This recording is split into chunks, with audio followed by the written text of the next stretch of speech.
Good afternoon, or good morning. Nope, it's afternoon. Hey, we got about 7 minutes left before the market closes. Let's take a look and see what's going on.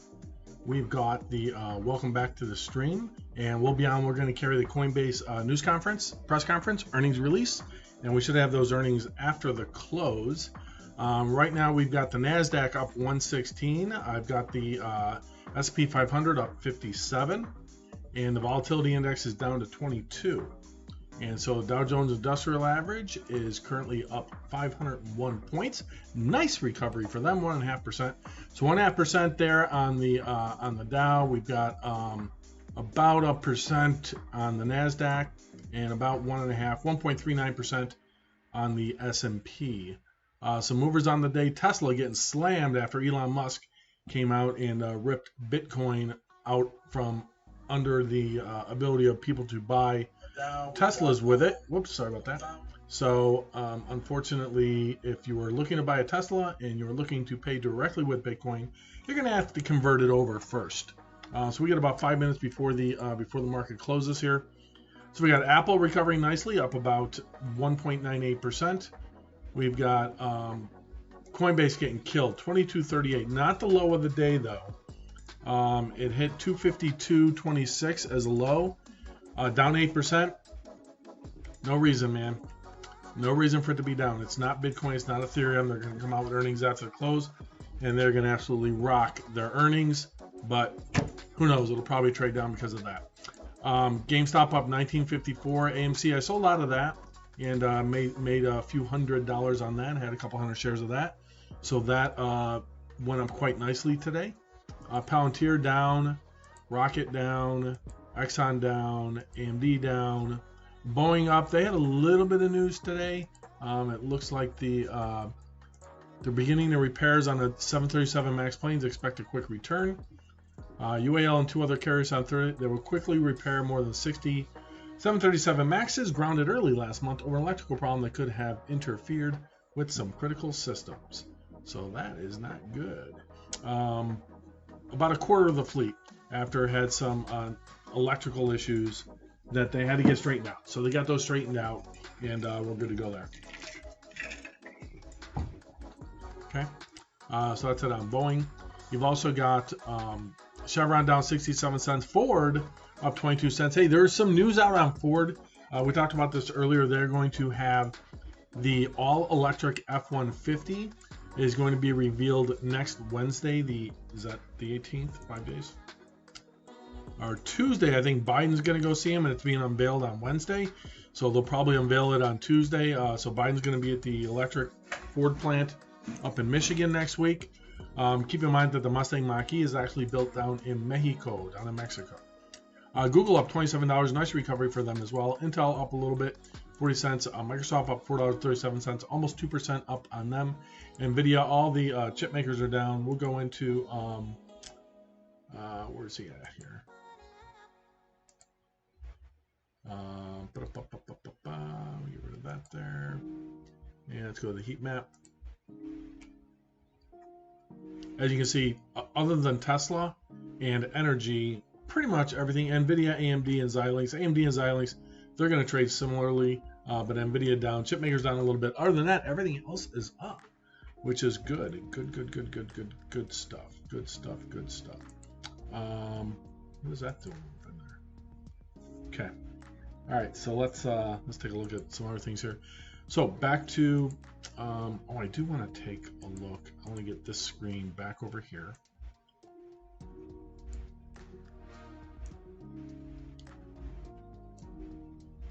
Okay. And this is just an 8 chart that I have put together. We've got up from top left, S&P 500.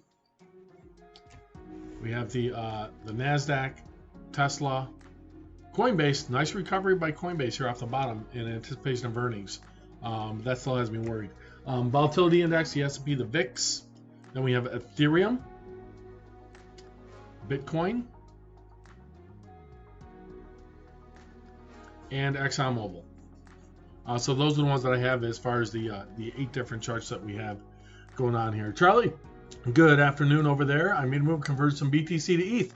There you go. That was probably a good time to do it on the low of Ethereum there, as Ethereum pulled back. So that was probably a good move. It went back up. Again, equity markets are going to be closing in 1 minute. Let's check that out. Yep, got about a minute. Okay, so we have Ethereum 3658. It's still down quite a bit though, folks. You know, Elon Musk just killed it with his idiotic statement yesterday, and I hope his company fails because of it, because he's a jerk with what he did to the crypto markets. Talking about electricity, just absolutely hypocritical. He runs SpaceX. You can't tell me that their carbon footprint with rocket engines is any worse than Bitcoin. Majority of Bitcoin is mined over in China, by the way, and he has a plant in China. So don't be surprised if the Chinese regulators clamp down on him and his Tesla plant based on the comments that he said about Bitcoin. So we'll see how that works. Obviously, he doesn't care, but because he's more important than anybody else. Also, like to see Doge. I hope none of you bought into that scheme thing, or if you did, I hope you're out of it, because it just keeps getting hammered, going down. Close the freaking thing there. There we go. All right, so what we have here is the market is now closed. We have the Dow ended up 433, a little sell-off there at the end there in the last 20 minutes. We had the S&P down 49.4, and then we had the NASDAQ Composite up 93. Earnings after the bell, we have Coinbase coming out with earnings. Those should be released shortly. As soon as we get those, I should be able to pull it up over here. Nice little run here. That thing got bounced back off the bottom here pretty good. About 4.6%. Still down $18 on the day though, but that was certainly nice to see at the end there. Okay. Let me see here.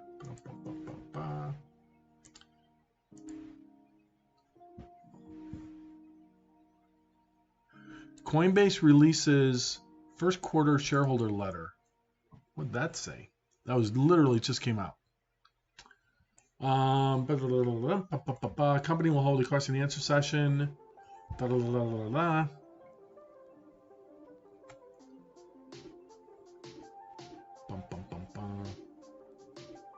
right, let's go to their website here.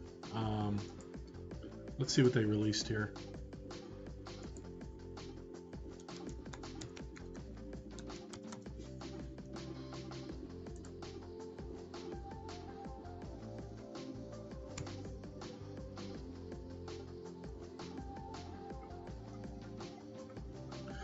Page down doesn't work on that site. Interesting.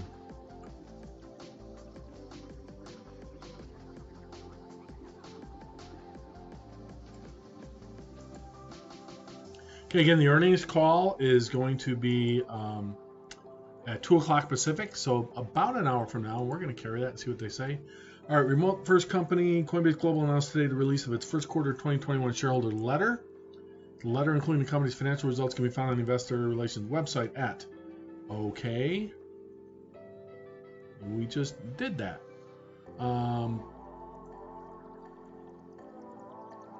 We just did that. So come on, where's it at?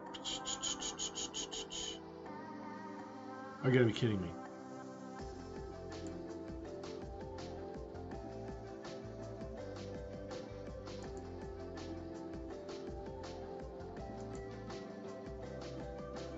Okay.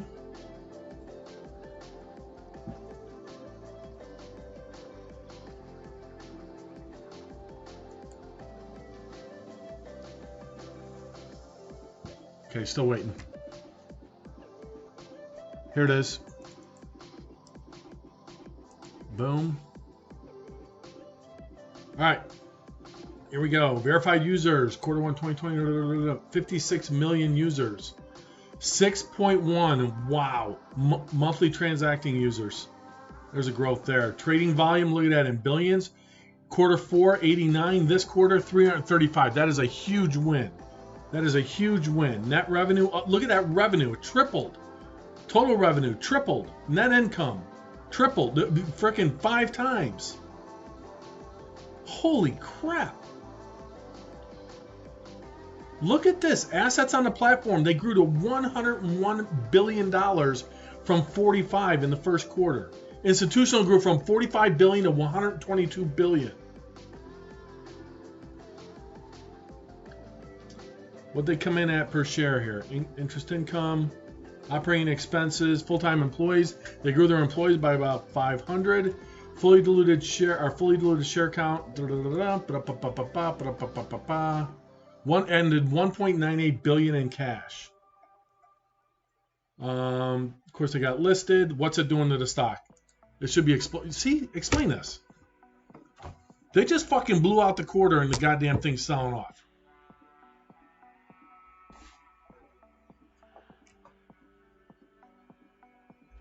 I'm sorry, that pisses me off. Unbelievable. Unbelievable. Let's see. Net average revenue per range between 34 and 45 per month. With a little expenses.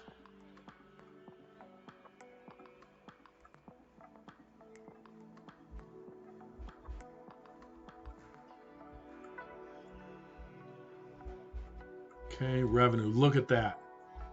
$1.5 billion in net revenue for the first quarter. Holy crap.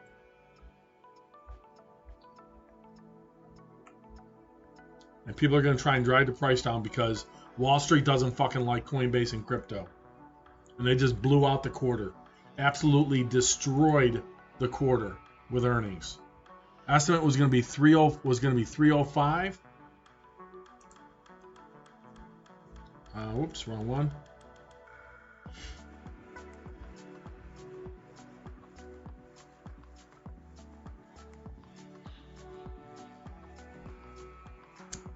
Where is the...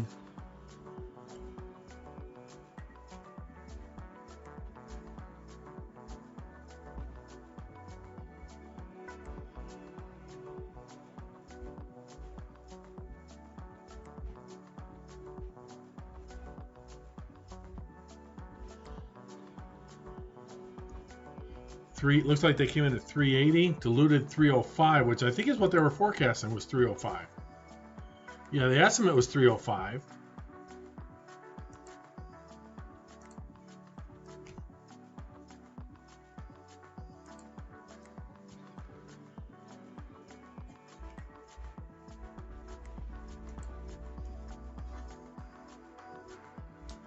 Net income.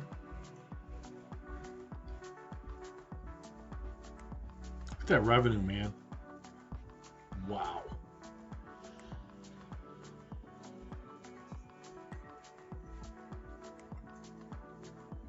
Yeah, their revenue just freaking blew up, man.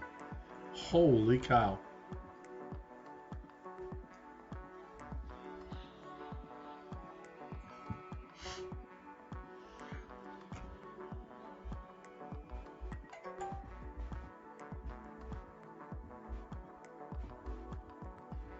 Employees grew.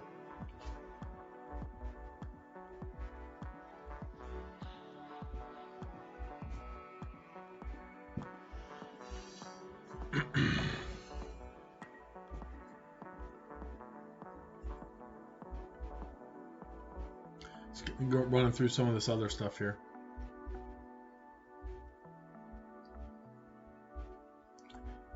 So Bitcoin reduced from 70% to 62%. Ethereum increased. Other crypto assets increased 21% for what's held on the. So 62% of the assets on a platform are Bitcoin, which is a reduction from 70 down to 62. Other crypto assets grew 13% to 21%, so it's not all about Bitcoin. Ethereum grew from 13 to 14%. Assets on the platform grew from quarter 4 2020 from $45 billion to quarter 1 2021, $101 billion. Their assets doubled. Trading volume, freaking 4 times the amount of trading volume in the first quarter versus what they had in quarter 4 2020. $215 billion traded versus 57 billion of institutional in quarter 4. Retail 120 billion versus 32 billion. 39% of that trading volume was Bitcoin. Ethereum went from 14 to 21% of all the volume traded on the platform was Ethereum, and then 40% other crypto assets. Grew from 43 million to 56 million users. 43 divided by 56 equals boom, minus 1. That's a 23% growth rate in 1 quarter. And they're not even scratching the surface yet. Okay, very good, Larissa. Yeah, that was probably a pretty good move. We'll see what happens tomorrow, huh? Net revenue, 497 million to 1.5 to 1.5 million.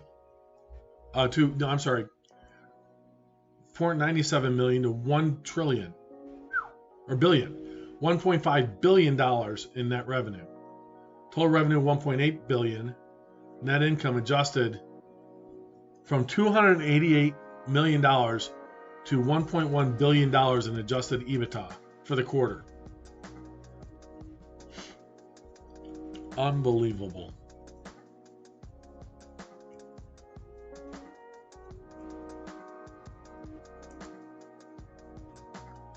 All right, popping back up a little. Look at it, the freaking thing sold off on that. They just want to see this thing driven down, man. Wall Street hates to see this. They cannot stand it, so they're going to do whatever they can to drive the price down. Back up, it bounced off the bottom though, so that's pretty good. This thing should be $340 today is where it should be at. That's where it should be at.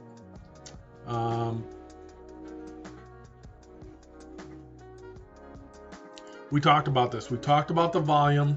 We talked about the volume flows. We looked at the last quarter versus current, and we saw the transactions.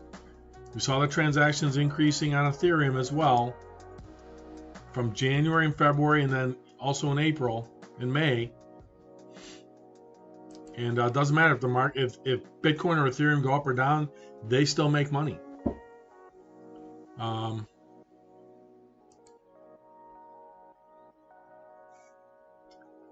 Crazy, man. Crazy. AMC selling off a little bit in the aftermarket. GameStop selling off a little bit in the aftermarket. But coming back. Let's see what else is in this thing. All right. I'll put a link on this as well. If you guys want to look at it.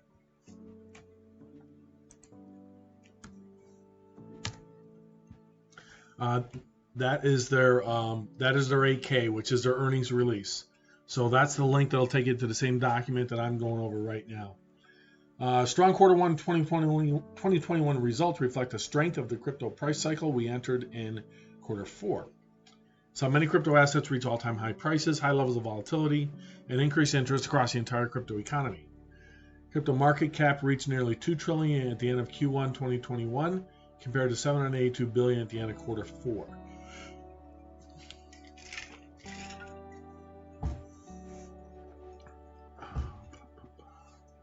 Let's see. Here to see our growth flywheel in action.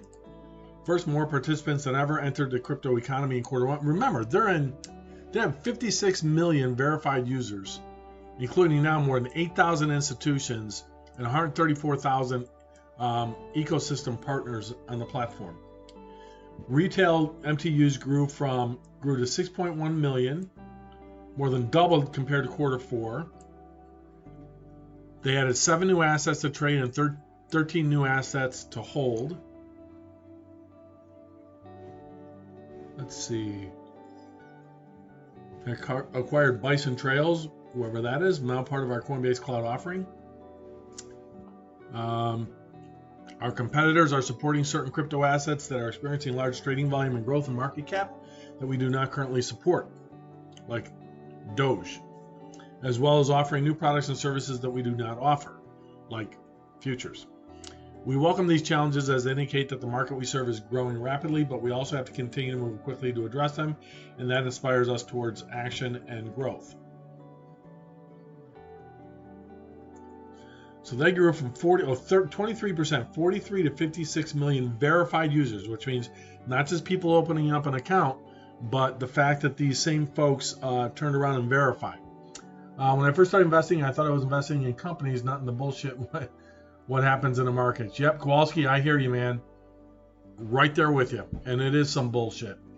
Knight says, yeah, all this manipulation in stocks going on. Then you got crypto where one tweet can throw a whole market off. Yeah, what Musk did is he's a freaking asshole. And what he did is criminal in nature, in my opinion. Causing Bitcoin go drop like it did yesterday. You know, from here, where was it at?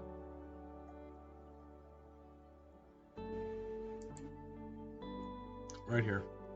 Yep, from right here. He dragged that damn thing down with one idiotic tweet, which is bullshit, 12%. And it still hasn't, Bitcoin still hasn't recovered. Ethereum, same thing. Dropped it down from, where are we at, 1530, right here in the high. Starting to come back. Asshole makes his tweet. 15%. It's barely recovered, Ethereum. It's an opportunity to pick up more, but yeah, he needs to, he basically needs to shut up and mind his own business with this stuff. I don't know if has he tweeted any other idiot comments today?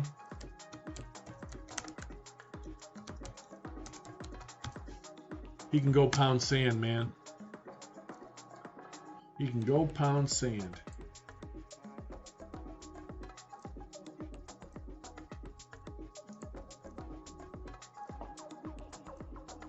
No, just his last thing about energy usage, which is a crock of shit. Mining gold uses more energy than Bitcoin does. The capital markets use more carbon footprint than anybody. The guy owns SpaceX, for Pete's sake. You want to talk about carbon and rocket and how much carbon those things create? How much carbon does, let's see. How much carbon for each SpaceX launch?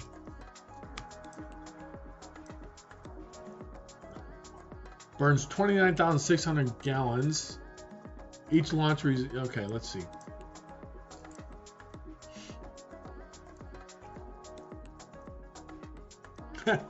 Here we go. Upon reaching orbit, the world's heaviest operational rocket will have burned about 400 metric tons of kerosene and emitted more carbon dioxide in a few minutes than an average car would in more than 2 centuries.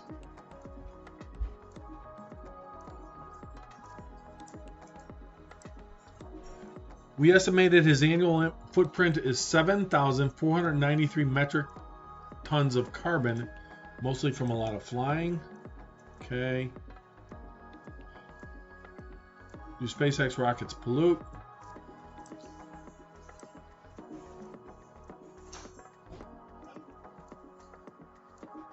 The entire rocket launch industry in 2018 produces about as much pollution in a year as one busy airport in a day. SpaceX accounts for about 20% of orbital launches, probably more now. So you could probably say SpaceX is probably responsible for the carbon footprint of about 40% of all carbon in space. Let's see.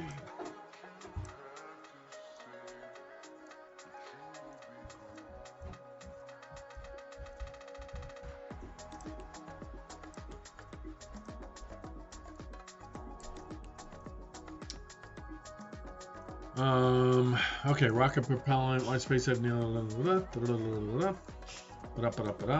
each launch burns 29,600 gallons of fuel.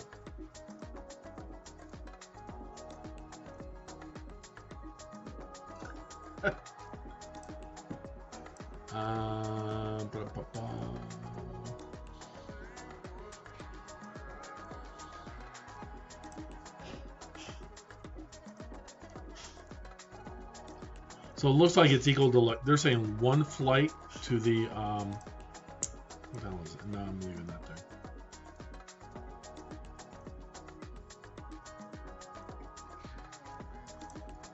So, anyway, he's a jerk. All right, just freaking...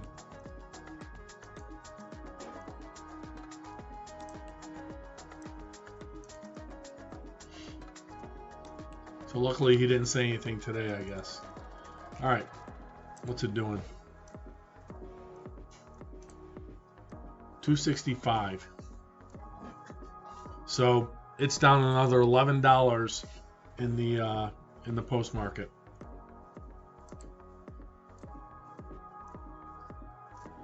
And yet they blew out their earnings. Explain that one, Batman.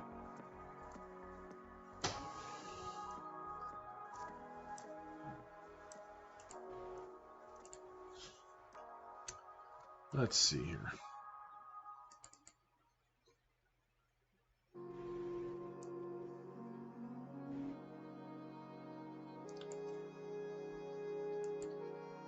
Can I understand? Bitcoin drop. What the hell is going on here? Bitcoin drops after report Binance under U.S. probe and the Tesla fall. Oh, this is from this morning.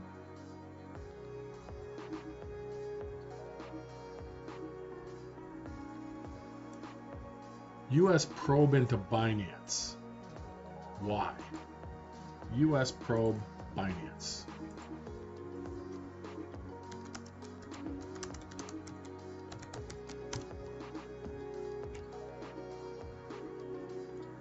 Binance probe for money laundering. Oh, there you go.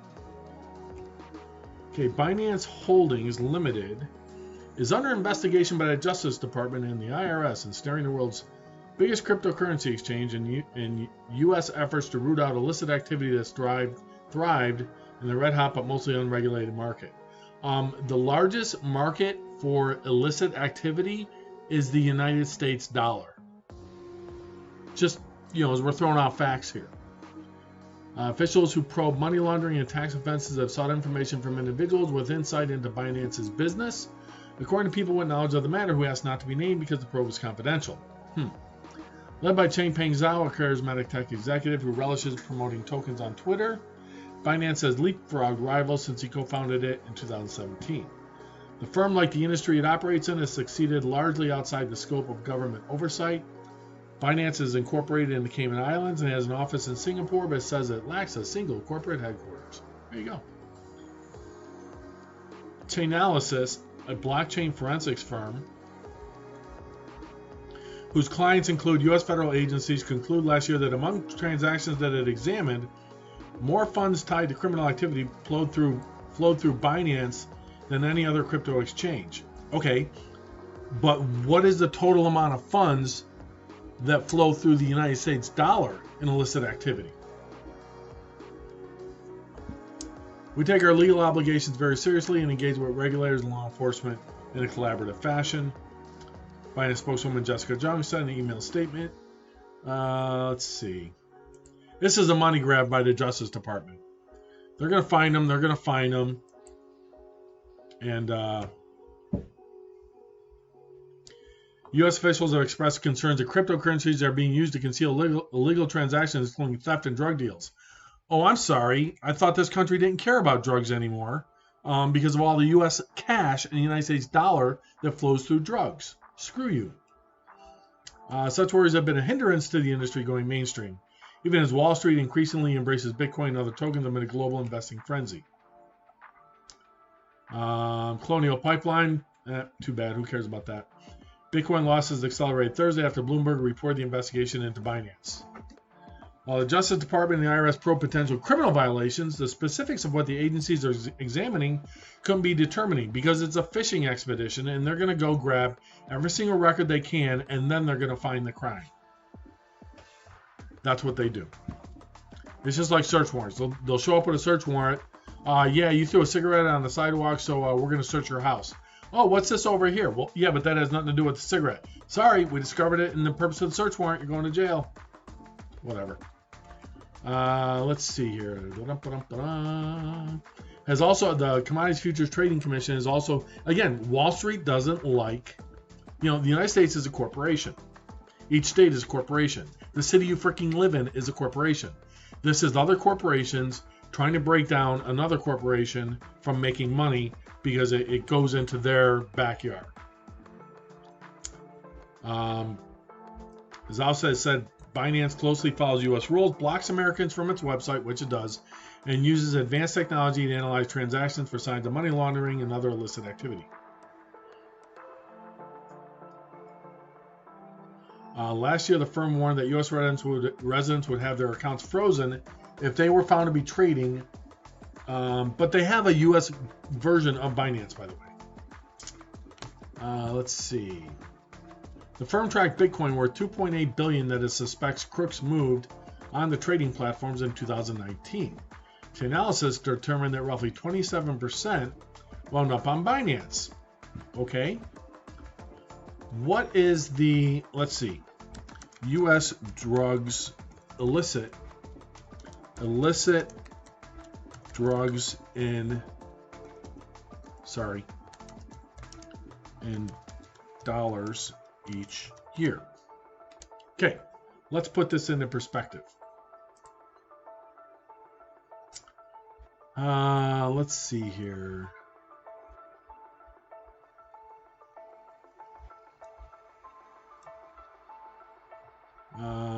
This is drug users and shit.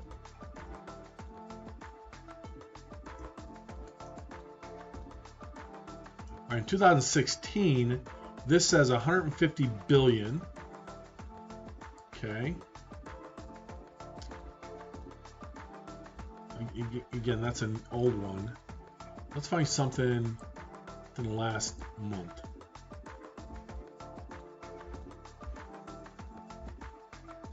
There you go.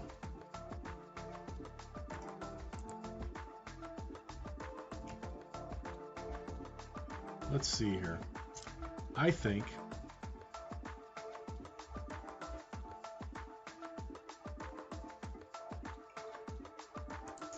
now, Joe Biden, tough on drugs for decades.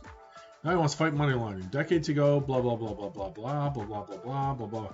Okay, the U.S. is often seen as an ideal location for traffickers to launder their profits. Around $300 billion in dirty money is laundered in the country each year, according to the Treasury Department. At least 1/3 is related to illicit drug proceeds tied mostly to Colombian and Mexican cartels. Human trafficking, contraband smuggling, and fraud also comprise cash-intensive sources of illicit income in the U.S., according to the FBI. All right. So $300 billion, 1/3 of that is $100 billion. I almost reached for the calculator. Sorry. So $100 billion. Now let's go back to here. And so that's $100 billion. And they're saying that 756 million wound up on Binance. So let's see. 756 million or 1 billion. Where should your focus be?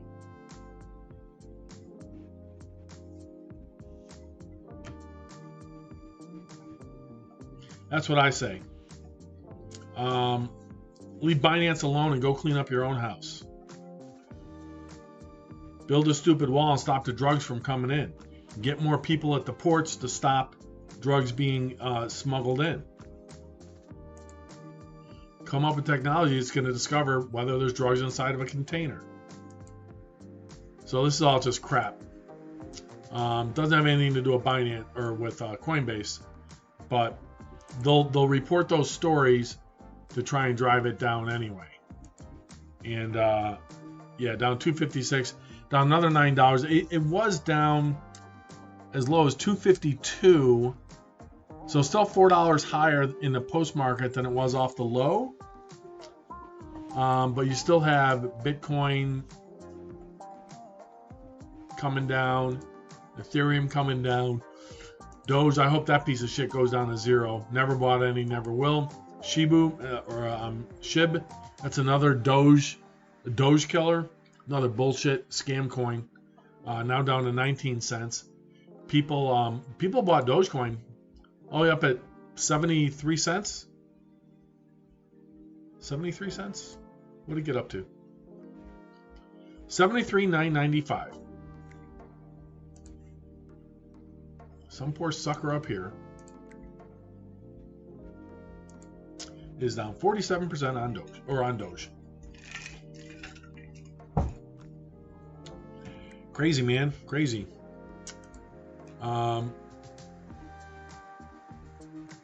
That's a great quarter Coinbase had, man.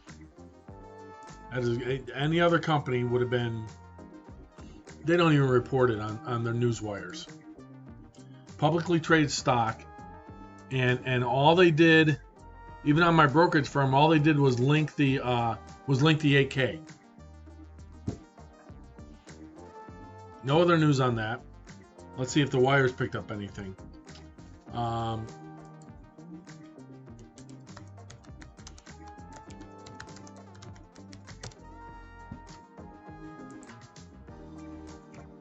Revenue tripled from last quarter. Here's a good one. MSNBC, no paywall. Screw you, CNBC. Q1 Coinbase reported earnings per share of $3.05. Company reported on Wednesday. It also brought in $1.8 billion in revenue, up from $585 million in the fourth quarter and $191 million a year ago. Down 3% after hours trading, despite revenue and net income skyrocketing. Unbelievable. Earnings $3.05 per share. Revenue $1.8 billion, up from $585 million in the previous quarter. Net profit $771 million, more than a fourfold over quarter 4 2020's figure of $177 million, and more than 24 times higher than the year ago quarter's profit. Monthly transacting users more than doubled from the previous quarter, from 2.8 million up to 6.1 million.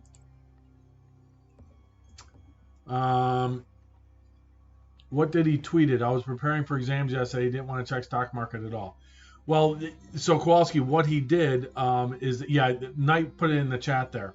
Tesla isn't going to accept Bitcoin as a payment anymore because of its carbon footprint.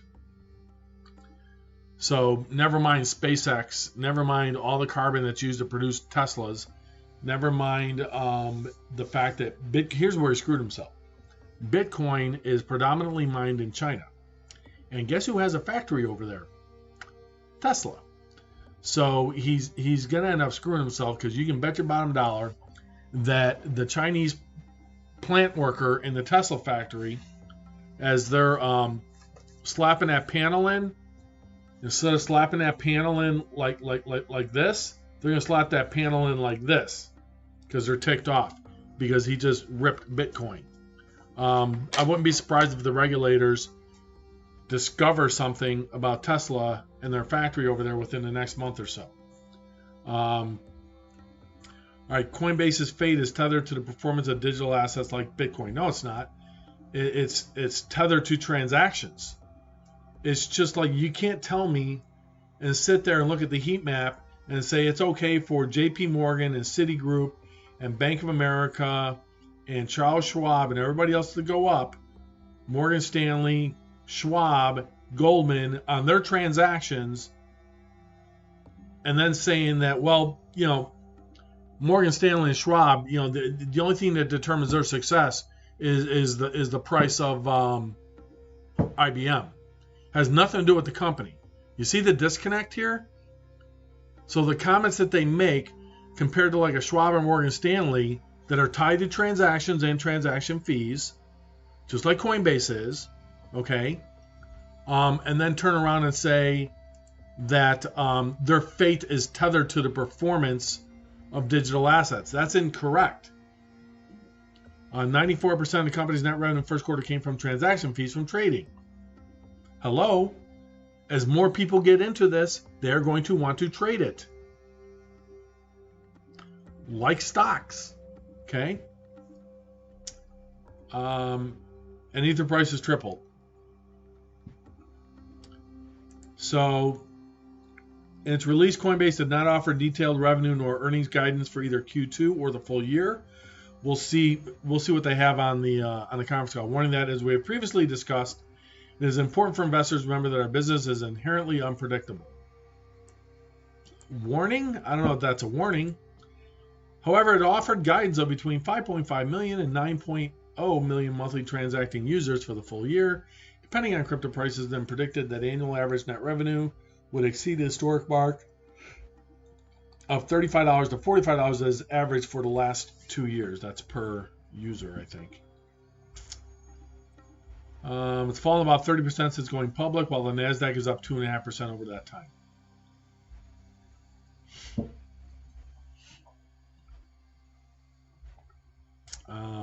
Yeah, so that's on that one. Let's see.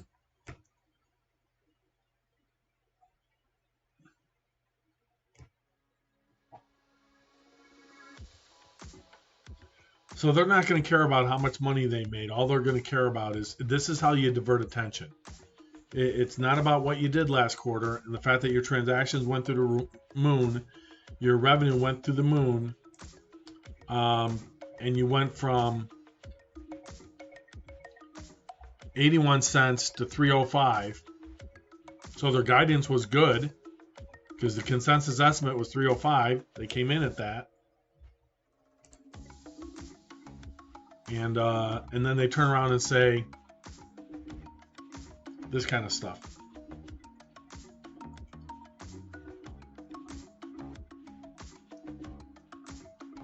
Coinbase Global Inc. may not matter. See, this is all just bullshit.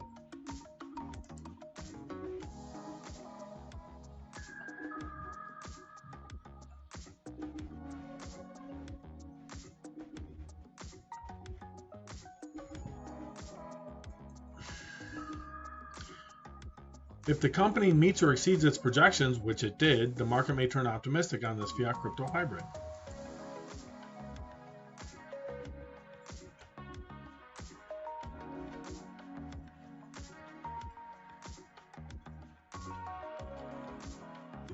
I would not call what happened yesterday a flash crash.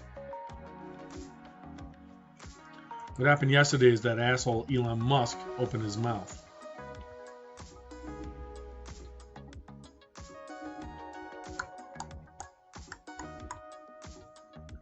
Will coin break back above 307? Support is evident at 251.37 with resistance at 307.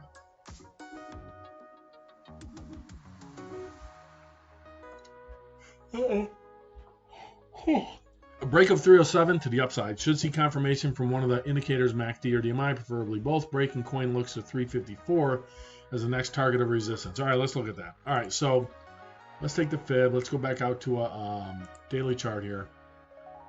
Oh, I'm sorry. Oops.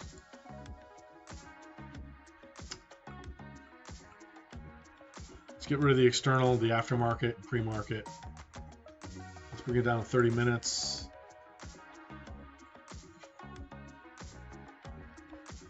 Yeah, it's going to be... see, it's still too early to fib this stuff. Took a fib here.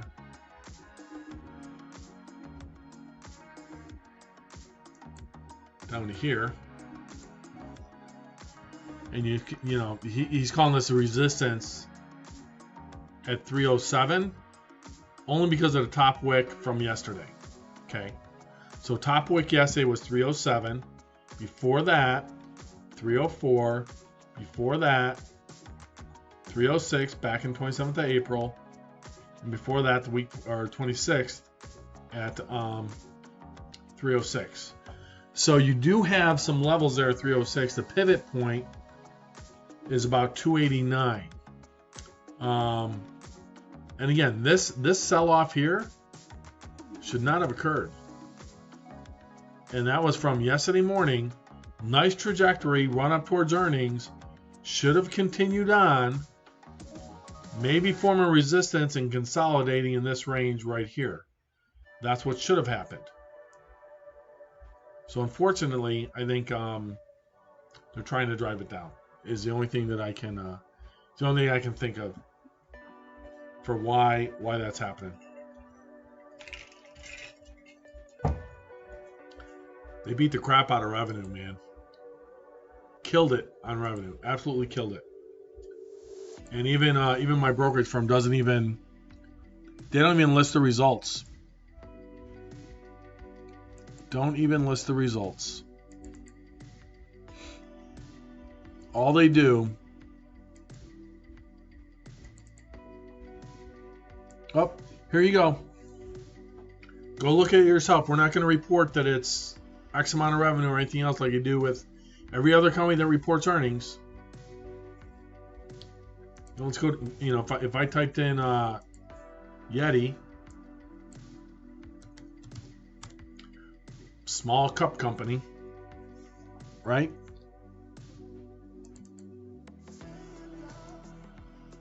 Here you go. Yeti reported earnings, per share basis, revenue, full year earnings, rising.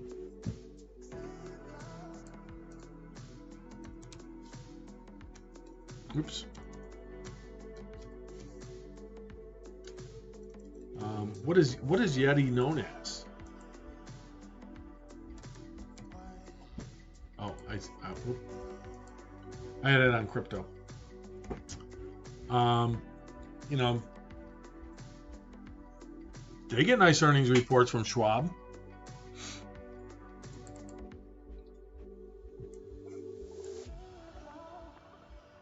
$0.38 versus 21 cents. But Schwab can't see it in their, you know, with what they're doing to report out what happened. Neither does MT Newswires. Nothing. Okay, here, it's Yeti. Hold on.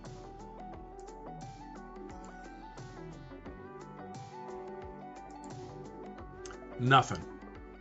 MT Newswires, one of the biggest news reporting agencies in equities, can't see it to report their earnings. Unbelievable. Let's see here. Let's refresh. Tripled.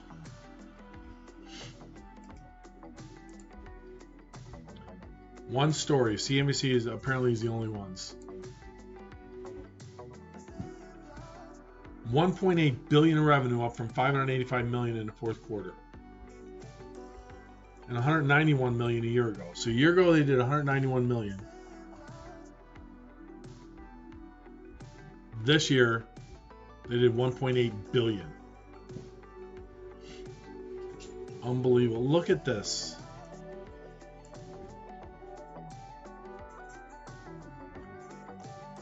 Transacting users more than doubled from the previous quarter, from 2.8 million to 6.1 million users. 56 million verified users.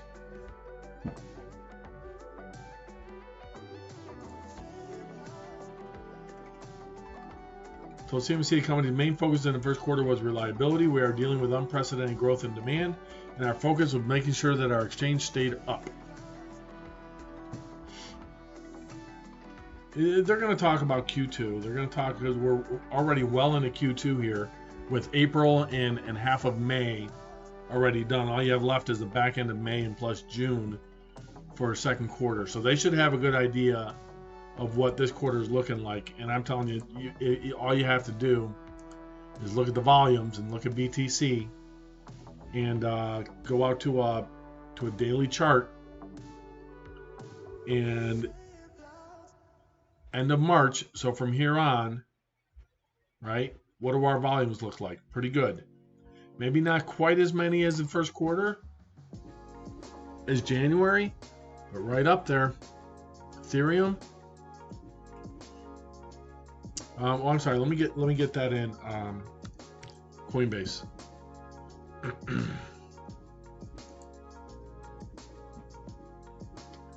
All right, here's the daily on Coinbase. And we'll start it from 2021. 2021 starts right here. So volumes are a little bit lower on Coinbase, on Bitcoin, in the second quarter. Here's April, right here. So they are a little bit lower. Ethereum.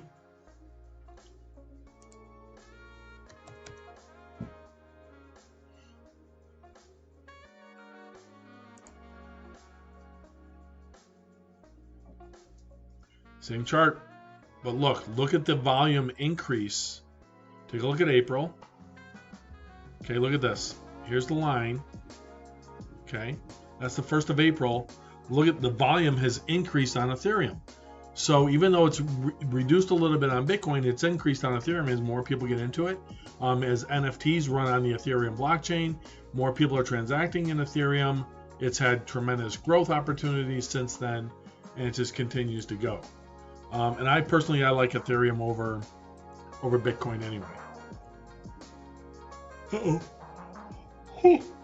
So about 15 minutes, and then we'll have Coinbase on. We'll have the call on for them.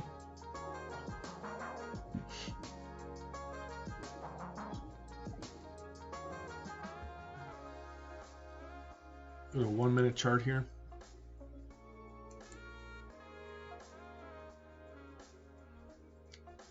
So it had a run up right at the end, towards the end of the day, and then the idiots in the post market sold it off. Now it's going back up. So now it's up $4.90, up to 270.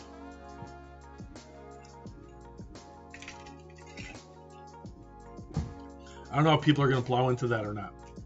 All right, I'll be right back, and then we'll get ready for that call in 15 minutes, and we'll listen to the Coinbase call.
Wait.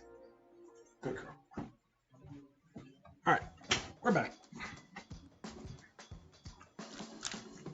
All right, so now it's up $8.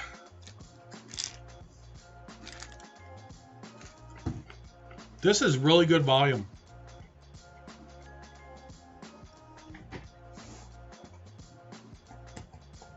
In the last 20 minutes of the day. It did 10.82 million. Normally it does about 6.4 million, so it did about 140% of what it normally does.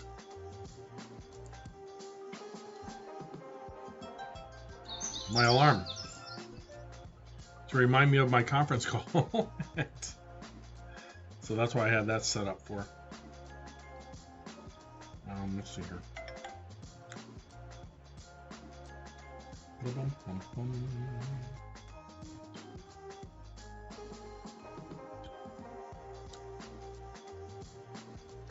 Okay. All right, so that's up pretty good. About $7.03 in the aftermarket, about 2.6%. It dropped 6.53, but what it really dropped was a little 5-minute here. Sorry about the colors here, but from where it was hanging out at, still down about 11%. Bottomed out on the bottom wick down here, 252.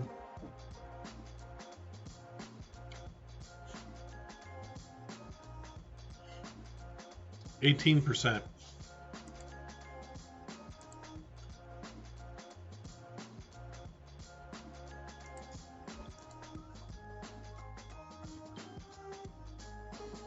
So yeah, should it be above 300? Yeah, I think it should. All right, let's see here.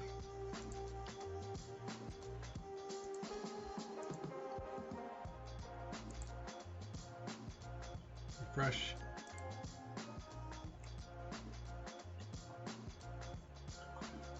CoinDesk carrying the same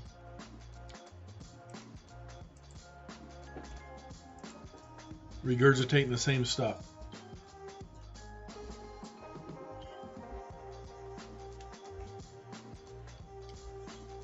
All this guy did was regurgitate somebody else's article and put his own words in it.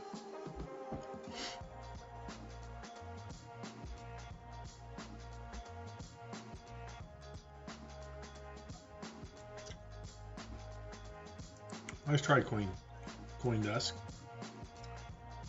Let's see.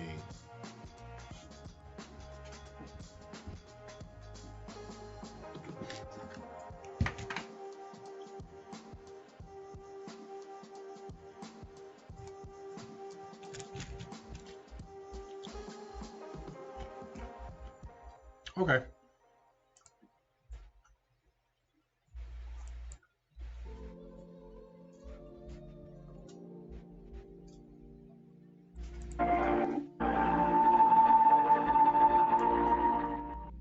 That's annoying. Oh, what platform? Event on 24.com, wherever they are. Q&A. We saw this yesterday.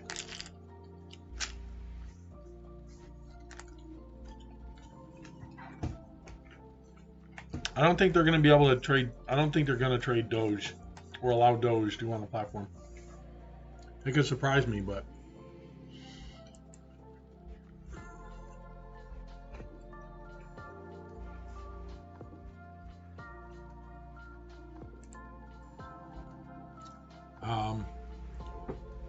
I don't know if I would buy Doge on there anyway. I'm still waiting for Binance US.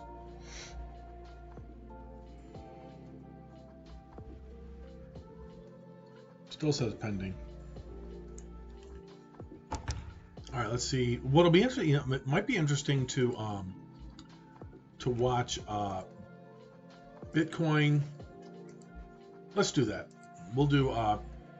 We'll put Bitcoin up here. We'll put Ethereum here. Okay. We'll put Dogecoin down here. Okay. And then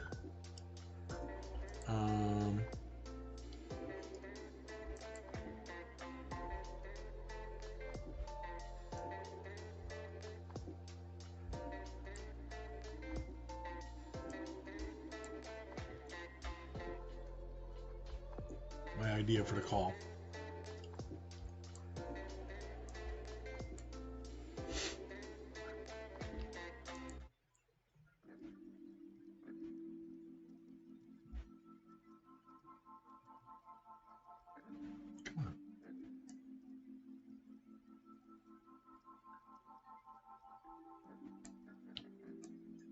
Okay. All right, so we got the externals on, and this is on 30 seconds, and we'll throw it right here. So now I should be able to just click on the call, click down, and we'll have Coinbase, we'll have Dogecoin down here, Ethereum in the middle, and Bitcoin on top. Actually, you know what? Instead of doing that, hold on a second. This is dumb. Hold on. Hey.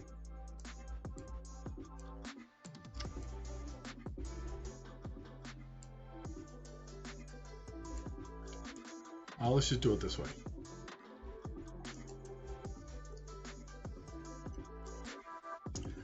We have 4x4 or 4 on the bottom.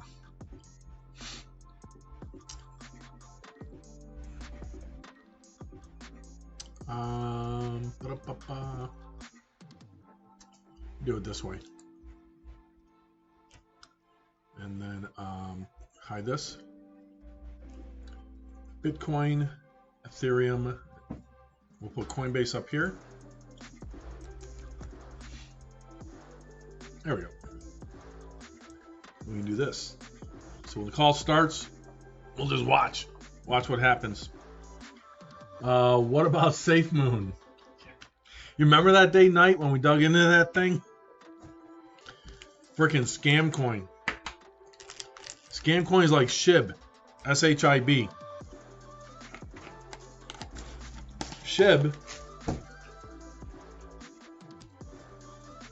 And I'm sorry, I need to munch on something here.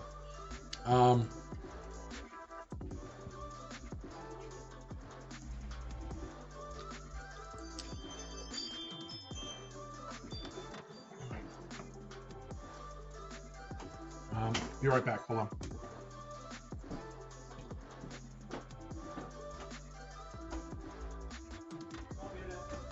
Okay.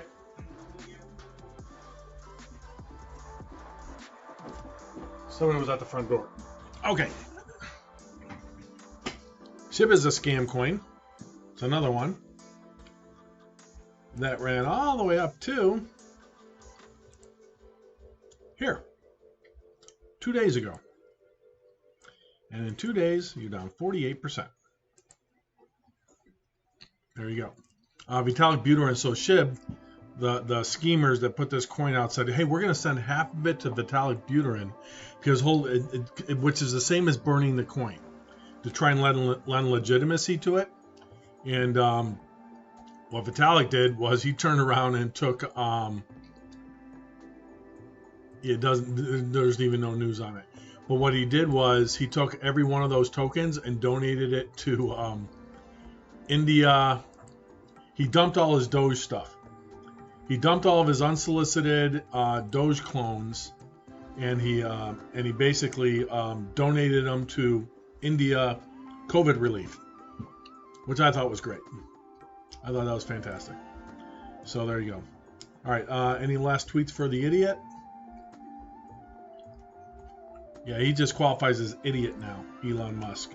All right, so let's get into this. Let me get this one turned off here. Just pause that over here. Go over here. Go over here.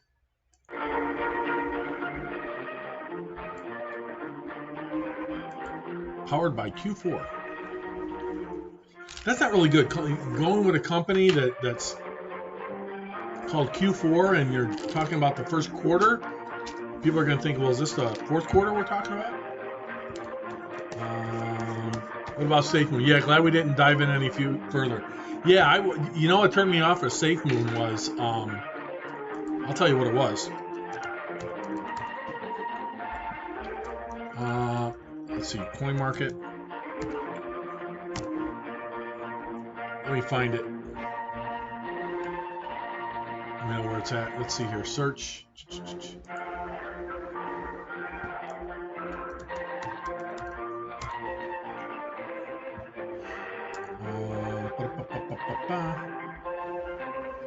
Where is the? Where's the community? SafeMoon? Maybe this is it. Ha! Error. Did they already pull the rug out? Here we go. All right. Our team. This is the SafeMoon team.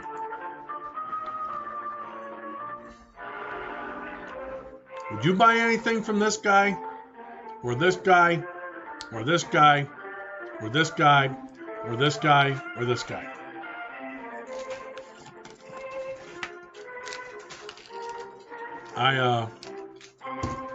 I wouldn't give any of these used car salesmen a single penny. Now, they're probably already rich by now. But, no. All right, here we go.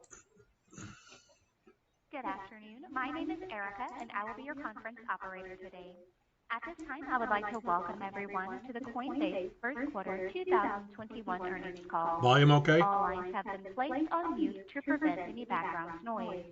If you would like to ask a question during this time, simply press star and the number 1 on your telephone keypad.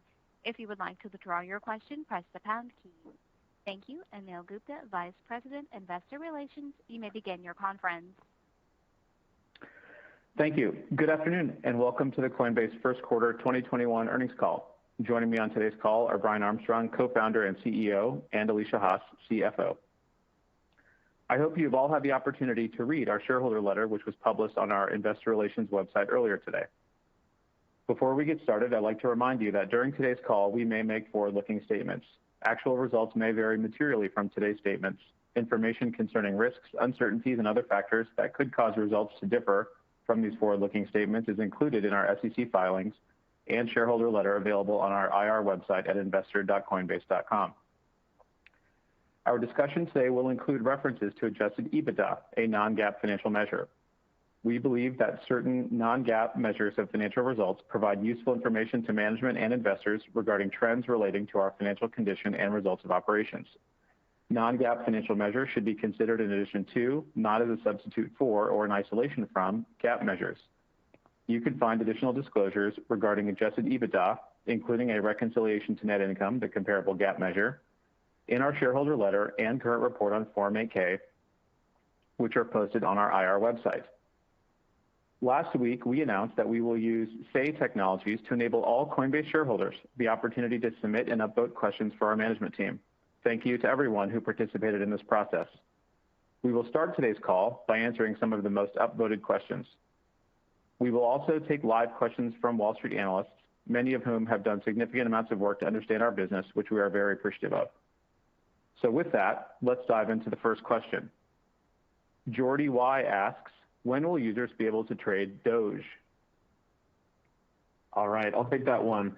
Thank you for the question, Jordy. And asset addition is something that's near and dear to my heart. There's more and more assets being created in the crypto economy. I think it's going to be something kind of like apps in the App Store or on the iPhone, where there's eventually millions of these assets created over time. And so we're putting a lot of work and thought into how do we accelerate our pace of asset addition. And one of those is Doge, as you mentioned, which is getting a lot of attention recently.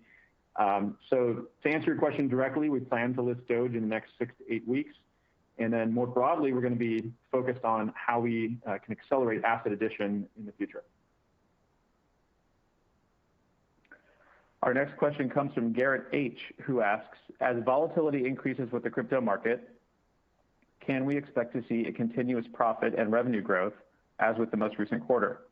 In addition, can we look forward to additional ventures to cover the potential feeless future of crypto trading?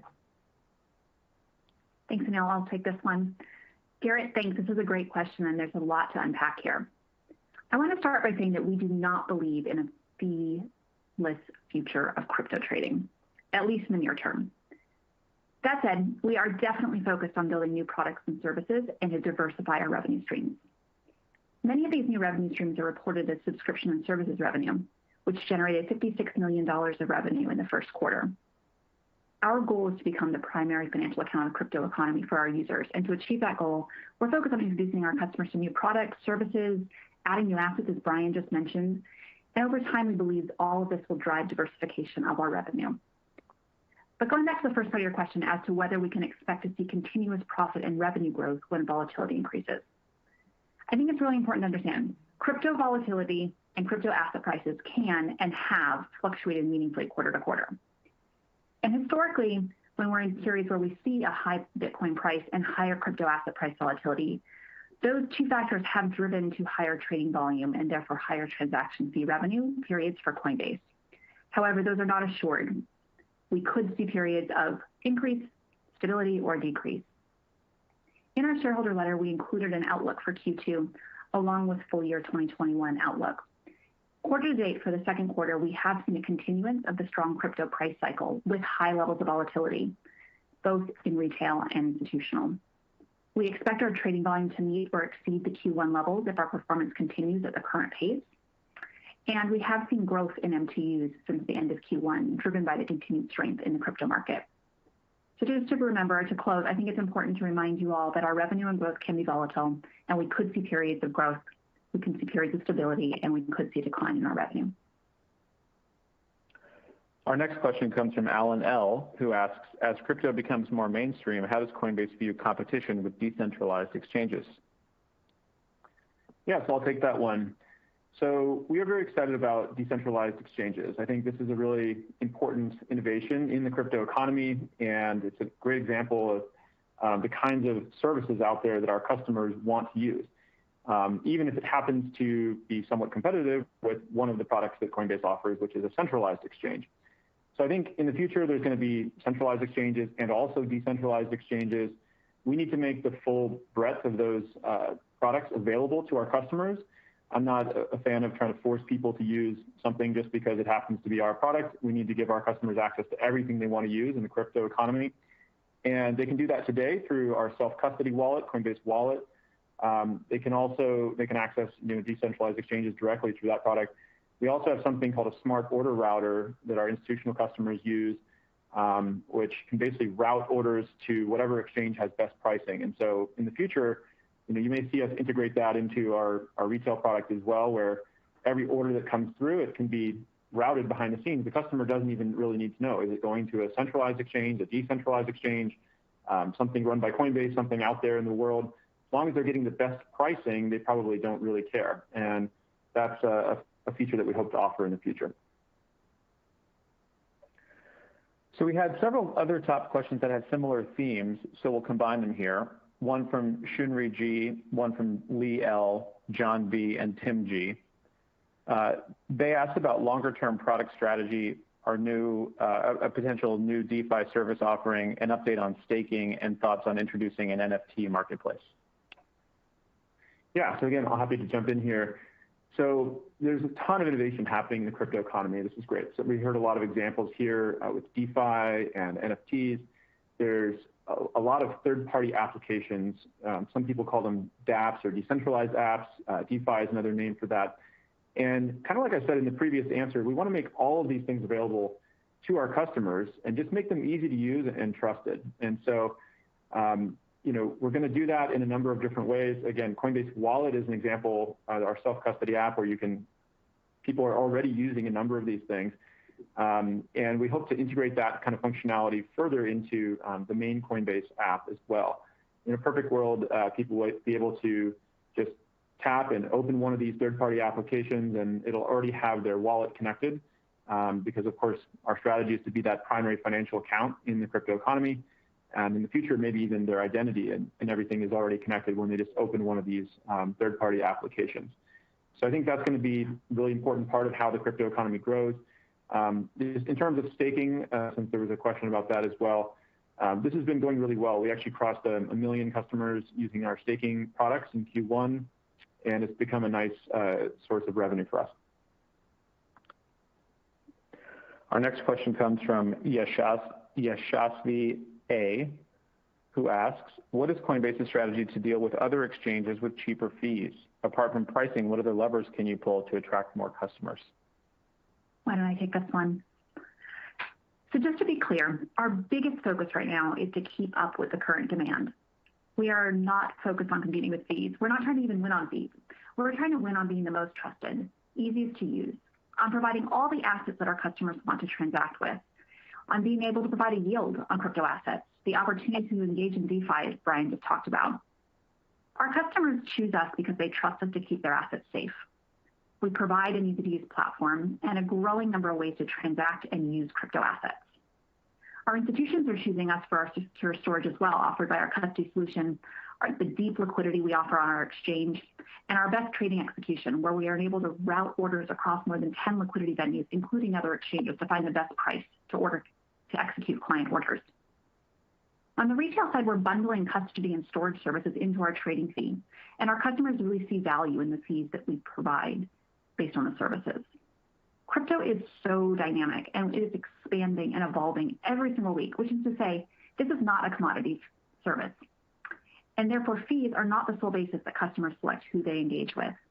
In Q1, we saw our MTUs grow up to 6.1 million, up to over 200% compared to Q4 2020. So while the crypto economy exploded, more and more users are choosing Coinbase and our services to access the crypto economy. We have another question from Alan L, who asks, what is Coinbase's stance on government regulation over cryptocurrency? Are there any long-term risks associated with this to Coinbase's core business model? Yeah, sure. So our stance on regulation is that we have always decided to embrace regulation, and we've always assumed that for this industry to reach 1 billion people using the crypto economy, which is what we want to do, it's going to have to be a regulated industry. And from the earliest days of Coinbase, we actually proactively reached out to regulators and sought to be an educational resource for them, to teach them about crypto, and tried to be thoughtful and proactive in our steps and doing a reasonable thing, even if it wasn't necessarily required yet in the law. So we're going to continue to follow that strategy. In fact, this week I was actually in DC meeting with a number of policymakers in the United States, and we do that in a variety of countries around the world where we operate. And our goal is really to continue to help educate and create clear regulatory frameworks where the entire crypto economy, not just Coinbase, can thrive, because we need lots of startups and businesses to be built in this space. So we generally see a lot of value in regulation. We see it as a business enabler. We see it as an important long-term strategy. The question also asked about, are there any long-term risks associated with this? I mean, I think the risk is that basically it causes us to move more slowly. It takes time to operate in that environment. There are certain occasions where there's products that our competitors might offer that we don't feel comfortable offering because of the feedback that we're getting from regulators. And so the risk is it's really around speed of execution. But I think the right approach is to not try and cut any corners. It's to try to work with regulators to create a trusted environment and help the industry grow in that framework. Our next question comes from Samir G, who asks, what is your plan for international growth? Which countries outside the US are you most bullish on? Thanks for the question, Samir. International growth is a top priority, and we are bullish on the global market overall. And while I say that, we are moving more slowly than we would like. We would always like to move faster in our approach to growth in the international markets. However, this is a multi-step, multi-quarter, and sometimes multi-year process. And just like Brian just shared, it's because we take a regulated approach. And sometimes taking the regulated approach means that it is a little bit slower than we would like. We need to seek licenses to operate in these new countries. We seek new bank partnerships so that we can offer fiat to crypto rails. And those things take time to obtain. There's actually no single country outside the US that we are most bullish on, as our goal is to create economic freedom for all, and that has no borders. We do have some current initiatives in process in Asia to begin expanding our offerings in that region, but we are looking globally and hope to be expanding as much as we can in all international markets. Our next question from Adam P., who asks, as cryptocurrency becomes more institutionally accepted and used by the banking industry, how will Coinbase respond? Will there be more of a push to work with these institutions rather than individuals? So, yeah, we don't think of it as institutions rather than individuals. Actually, both of those customer segments are equally important to us, both retail and institutional. And, I think there's a lot of fiat money in the world, both in institutions and with retail individuals. And so we need both of them to be served equally to get the crypto economy really off the ground and to have 1 billion people using it. Now, in terms of banks starting to work with cryptocurrency, I think there's actually an opportunity here for Coinbase to help. And by that, I mean, there's a lot of really difficult technology problems that we've had to solve in terms of how we integrate with dozens of blockchains, how we store cryptocurrency securely in a geographically distributed way, which is very difficult. How we do compliance on blockchains and do, blockchain analytics and transaction monitoring in a way that meets our compliance obligations. And so what I think we can do is start to expose some of these solutions that we've built that other companies can build upon. And we're doing that through a product called Coinbase Cloud. You could imagine it as kind of like our AWS for crypto, where we're starting to offer more APIs and services like this that other banks and really any other kind of company can use to integrate with the blockchain. So I think that'll be a big opportunity for us over time.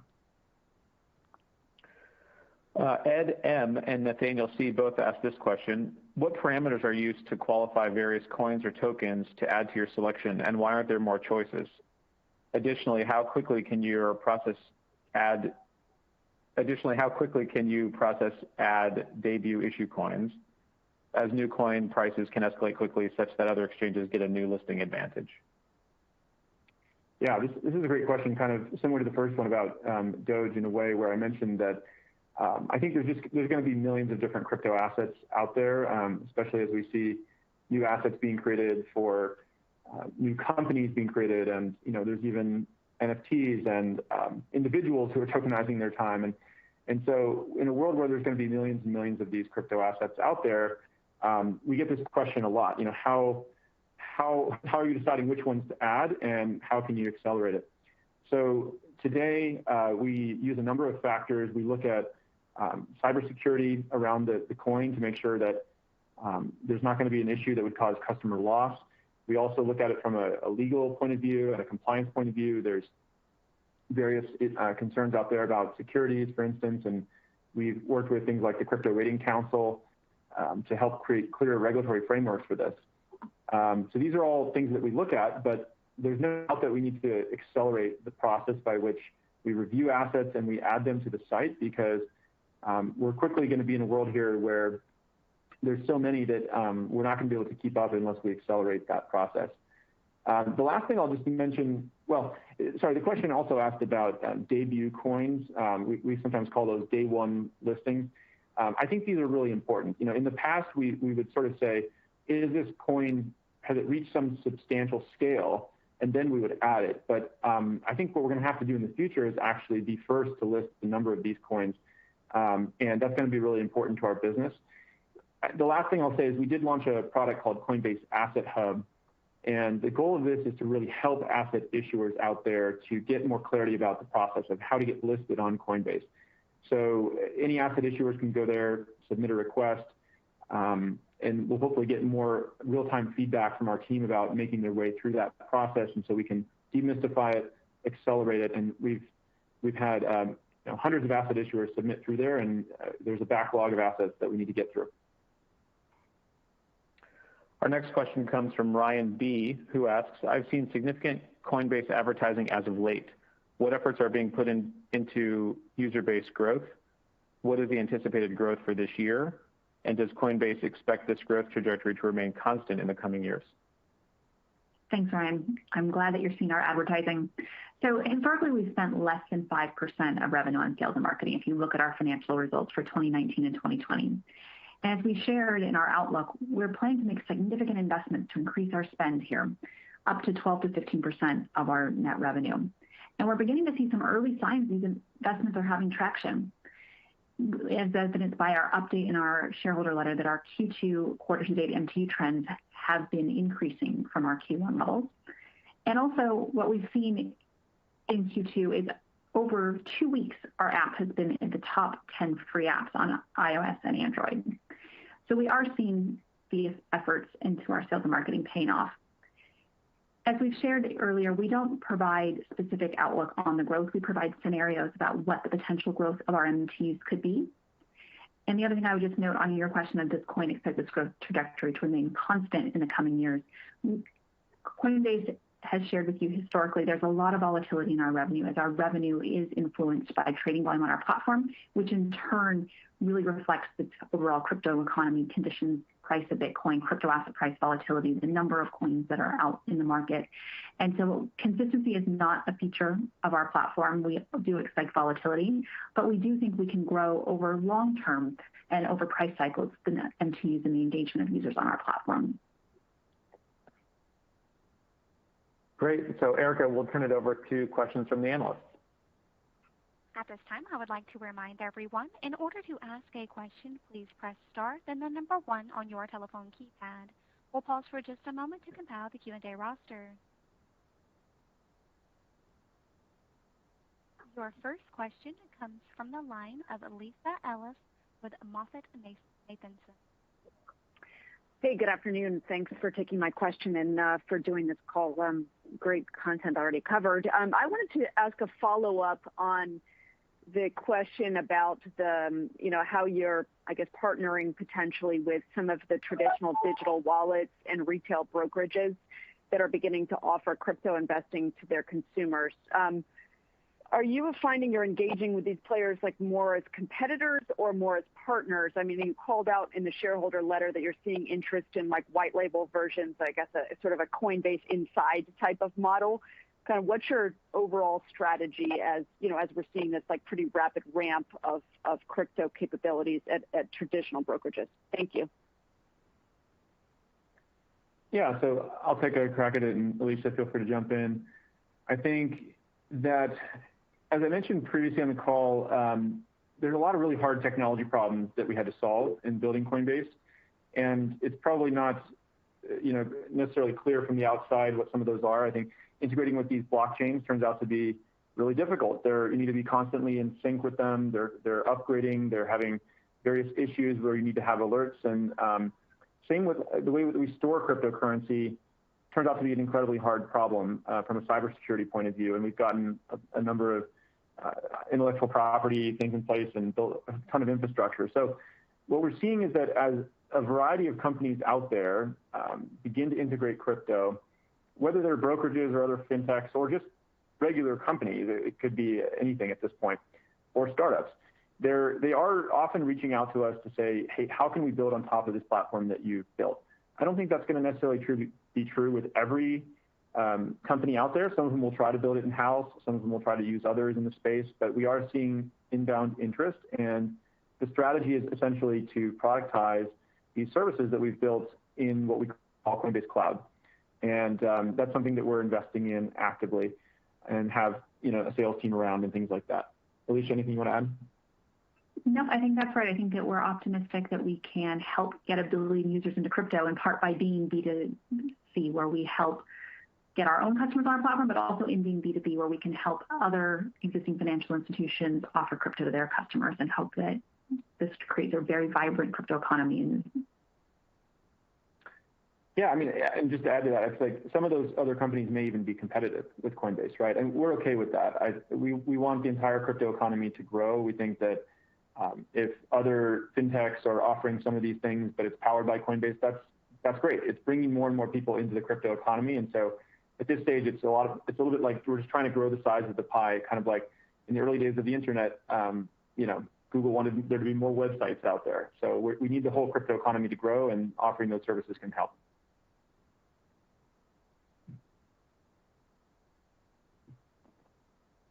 Your next question is from Kyle Vute with KBW. Hi, good evening. Maybe just one on the retail transaction fee rate in the quarter. I think it came in closer to 120 basis points versus where you were at last year at around 140 basis points. Was that driven by Coinbase Pro users hitting higher volume tiers, or was it simply a a mix of volume shifted towards the Coinbase Pro users versus the Coinbase.com users. And then if you just also, if it was driven by that volume mix, just wondering whether you're seeing any migration of customers from Coinbase to Coinbase Pro, or was it just about those existing Coinbase Pro users simply trading much more? Thank you. Thanks, Kyle. I'll address that question. You're absolutely right. What we saw in Q1, given the heightened volumes, we saw higher volumes amongst the Coinbase Pro users. And just for others listening on the call, within our retail suite, we have some of our customers using the Coinbase Consumer app and some using the Coinbase Pro app. And the Coinbase Pro app offers tiered pricing based on volume. So the more volume trade, the fee is at a lower rate.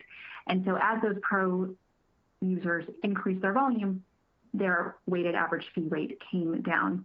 We did not see any material movement between the two products, between the consumer app and the Pro app. And so it really was just additional volume coming on the Pro app that drove lower fees in Q1.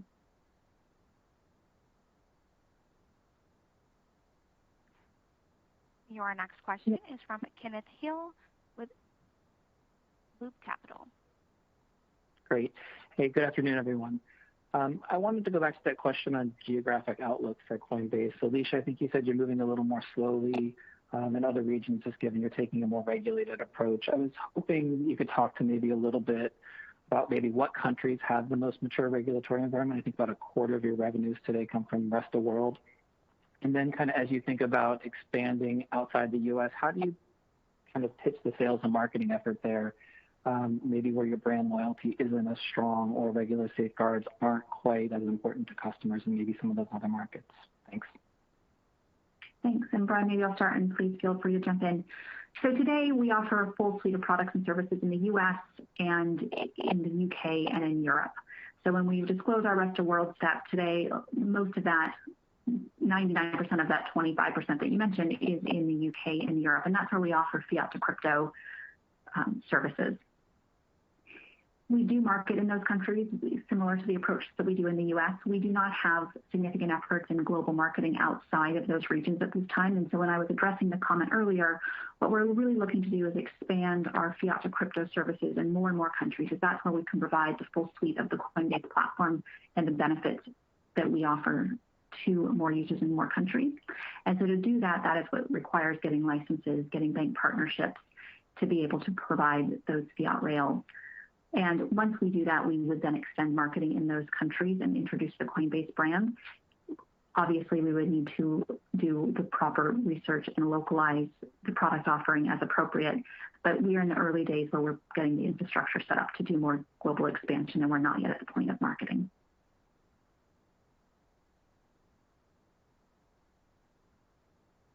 Your next question is from Mark Palmer with BTIG. Yes, thank you for taking my question. Wanted to get your take on what kind of demand you are seeing on the institutional side for your new prime brokerage product from hedge funds, from large mutual fund complexes. How would you assess that demand? And if you could give some insight as well on the lending aspect of the prime brokerage product and what its prospects are. Thank you. Great. Maybe I'll start here again, and Brian, please jump in. So we're seeing great interest from all corners of institutions, whether they're hedge funds, asset managers, corporates, pensions, endowments, insurance, I mean, you name it, and people have started to explore interest in Bitcoin, Ethereum, and increasingly even the longer tail of crypto assets.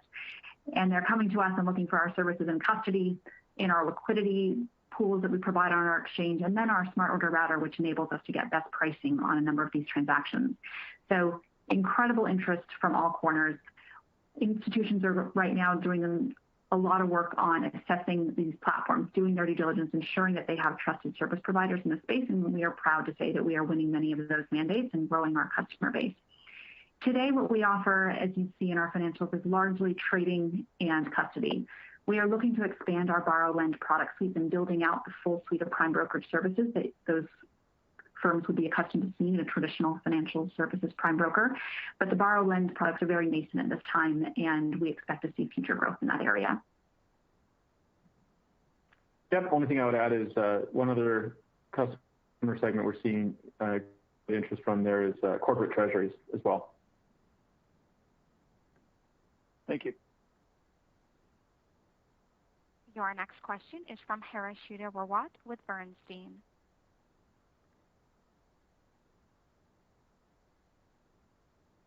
Front row seat in the development of the crypto ecosystem. You coined the term crypto economy. I know it's a hard question given the early innings that we are in, but can you talk about some of the most powerful applications of crypto in the next 5-10 years in terms of DeFi, store of value payments, and how can Coinbase participate as an on-ramp to the crypto economy? Thank you. Yeah, I mean, that's a great question about the future. And, in some ways, we were in a tough spot trying to predict the future here. We can give you a couple of themes that we're excited about, but I think if we were sitting here in 1999 trying to predict what the internet would be in 5 or 10 years, we probably would have gotten a lot of it wrong. So, I think we're seeing crypto first be used for investment. People are trading it. That was kind of the stage one. Stage two is crypto in financial services. And so that's where you're starting to see things like decentralized exchanges, DeFi, decentralized borrowing and lending, decentralized insurance. And so I think that trend will continue, and you'll see greater adoption of DeFi. And then I guess the third phase we're going to see here in the future is really around crypto as an app platform. And so that could mean people using crypto as kind of like the next version of the internet. They will build their application natively on blockchains, even if they have nothing to do with financial services. And we're seeing some early signs of that. People are doing things like identity management. They're creating games. They're doing things like artwork with NFTs, very creative things like that could be even used in virtual worlds. Social sites like Reddit, for instance, has come out and said they want to use Ethereum in certain ways on their application. You could imagine new versions of social media being created on blockchain, perhaps in a way where users own their own data, which could be interesting. And I think you'll see new forms of governance and voting too, where people are creating new types of autonomous organizations where proposals can be voted on by people with these coins and all over the world, coordinating on various problems and challenges. So, that's just a hint at what's happening. By the way, there's also, I think more and more central banks will start to create digital currencies. We've seen a lot of activity there in China, and I think and hope that the U.S. and other countries will follow. Coinbase is coin agnostic, and so we want to support every crypto asset out there that's legal and safe for customers, and so we would include those assets as well along the way. So I think you'll just see, it really is kind of like we're at the very early days of the internet, and I think you're seeing a ton of innovation, and hopefully that gives you a sense of some of the opportunities in the future as well. Erica, we have time for one more question. Your final question comes from Owen Lau with Oppenheimer. Good afternoon, and thank you for taking my question. I think it's still in early days, but I think your cash balance almost doubled to $2 billion in 3 months. And the second quarter trading volume so far, I think, seems to be strong. So what is the capital management priority regarding reinvesting back to the business, M&A, buybacks, and things like that? And if there's a disconnect between the fundamentals of Coinbase as a whole and the stock price, how would you think about even initiating buybacks? Thank you. Thanks for the question. Our focus is on growth. Our focus is on investing both organically and inorganically in growth, so expanding our product suite, growing our MTUs, expanding geographically, as we spoke about earlier. And we'll do that through hiring, we'll do that through investing in technology, and through acquisitions where that makes sense with our product roadmap. We are not focused on deploying that cash for share repurchases at this time, nor for dividends or any other capital actions. As we've shared with you, there is a lot of volatility in our earnings, and we are investing in growth when revenues are high and when revenues are low. And so we use the cash that we build up on our balance sheet in these periods of high revenue and high profitability to prepare for potential crypto winters where we could see a decline in our revenues. And we want to ensure that we have the balance sheet that can support us in all environments, because we're building for the long term and think that we're going to have amazing future profitability at some point in time, but we need to invest in this product suite and revenue diversification to get there. Okay, thank you very much.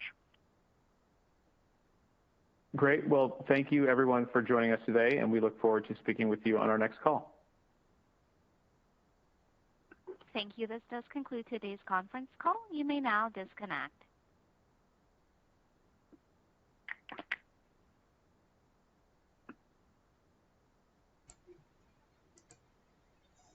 Okay. Oh, hold on. Get rid of that one. So what do you guys think? As far as earnings calls go, I believe that is the first earnings call I may have ever listened to that did not go over a single number during the call. All they did was refer to their shareholder letter, which is also known as their 8K as filed with the SEC, and they talked about the results. So they blew out the quarter as far as revenue goes, transactions, users, growth. You could not have scripted a better outcome for a first quarter after an IPO or a direct listing like they did in April. After the first quarter, that was a blowout quarter. So, or after the fourth quarter, after the fourth quarter of 2020. So crazy. The institutional stuff that we saw on here, look at this. In quarter one, we saw $215 billion in trading volume on Coinbase and $122 billion in assets added to the platform from over 8,000 institutional customers.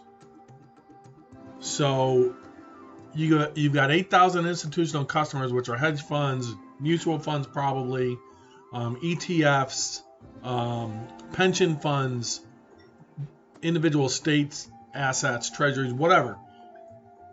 That is absolutely incredible.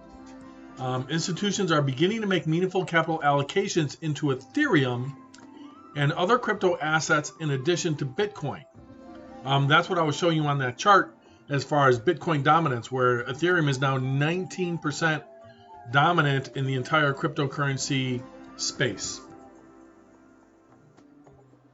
What do you want? Go lay down. Go.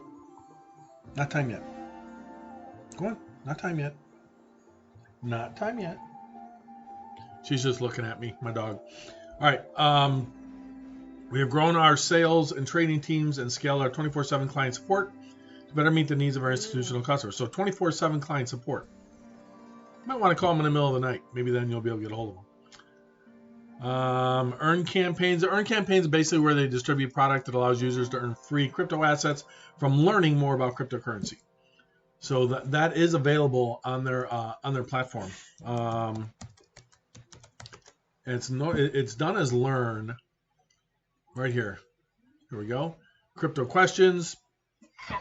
What is Uniswap? What is Cardano? What is Ethereum?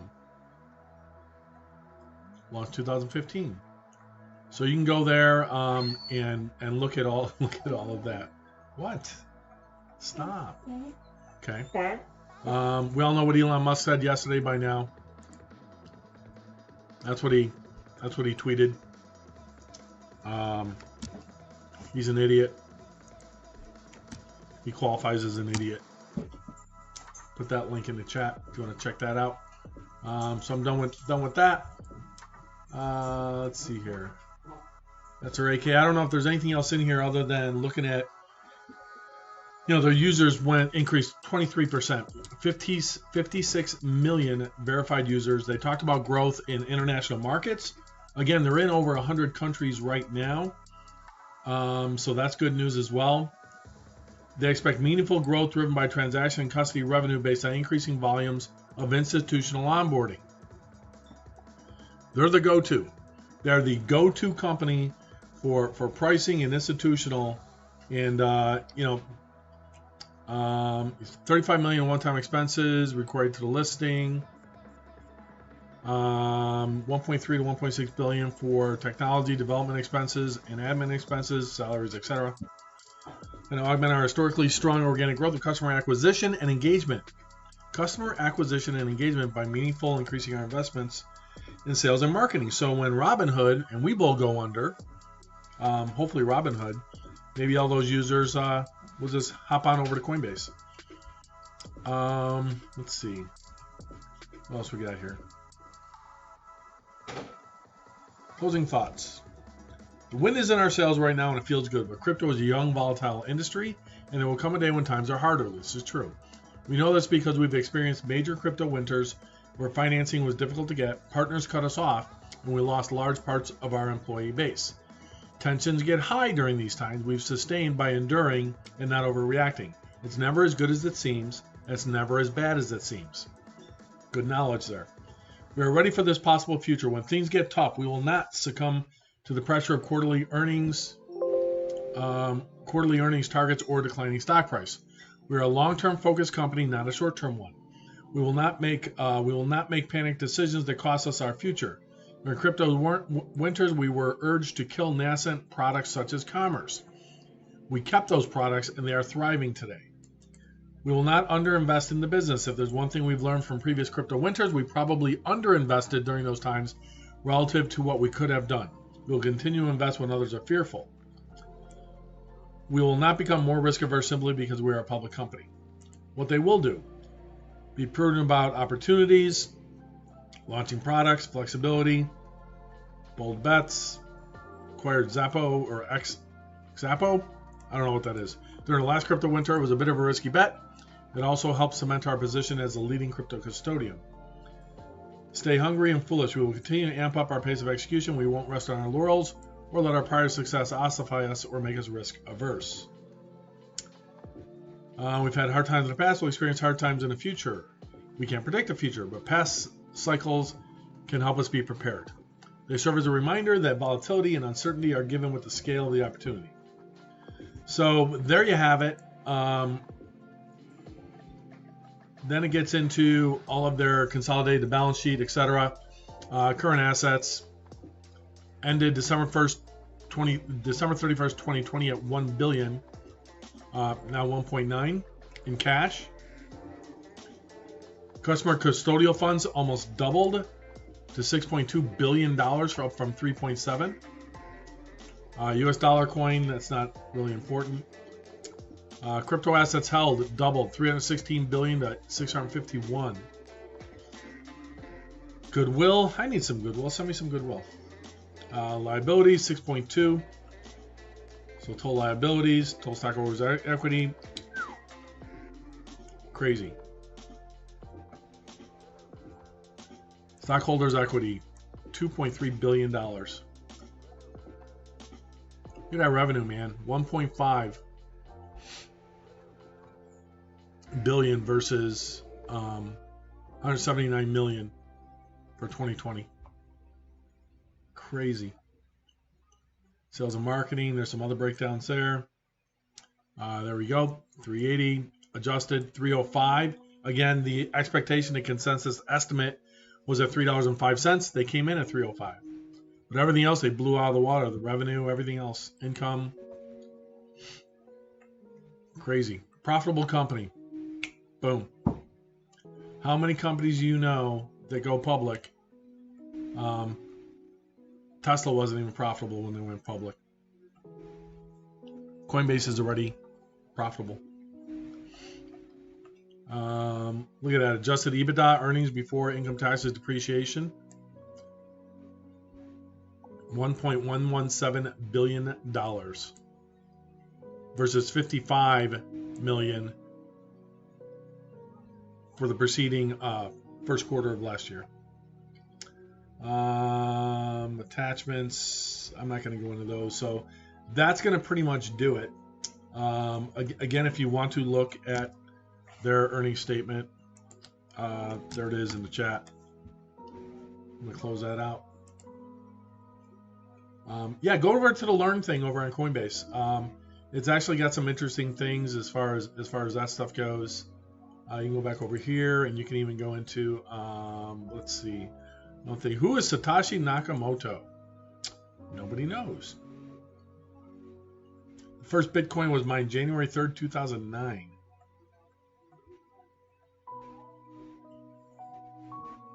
You use C++ to code it. All right, that's that. Let's get back to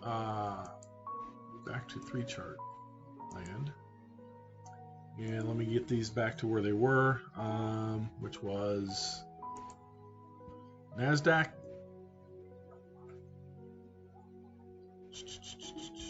Actually, yeah, we do that. NASDAQ, S&P, VIX. So I have that ready to go for tomorrow.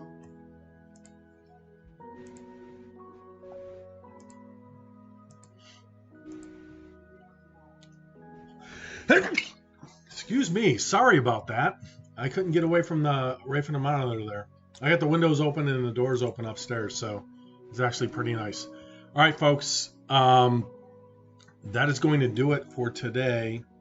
I'm going to leave this on. I'm going to just leave the feed on here. I'm going to switch it up to well, let me see how I want to do this here.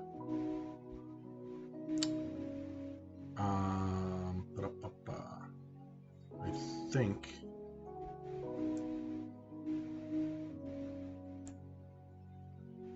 yeah, we can close that one out.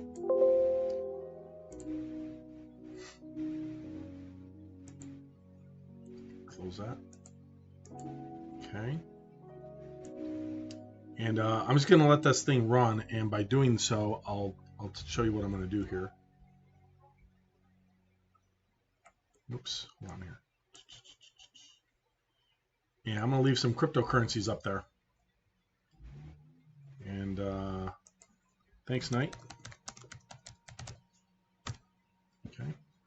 And we're going to switch over to this one.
All right.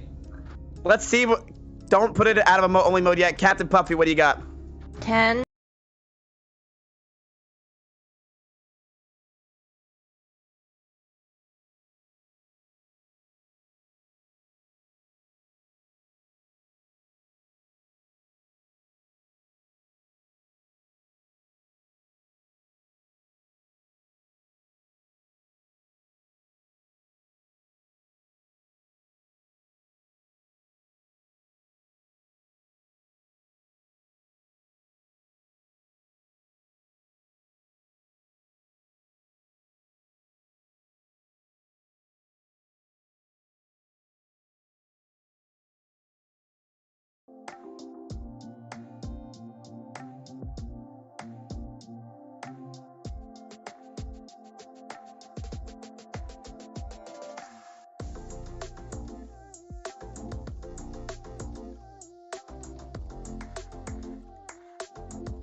Where have you been?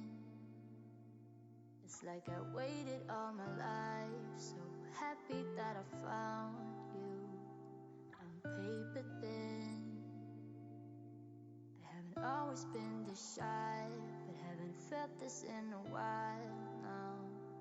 So sad when we are apart. If you leave, you break my heart. I need you to need me too. Stay with me when it's getting dark. Hold me tight, close in your arms. I want you to want me too. Why is it so hard to just be honest? Why is it so hard to speak the truth? Why is it so hard to just be honest when I want this? Maybe you want it too, so I just need to tell you.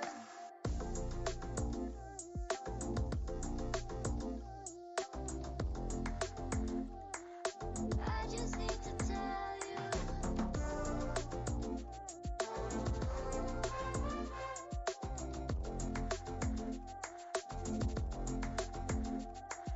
See the sun in the shadow all my life, but I finally see the light. Yeah, it's for Nicholas. I want to get this right. Haven't felt this in a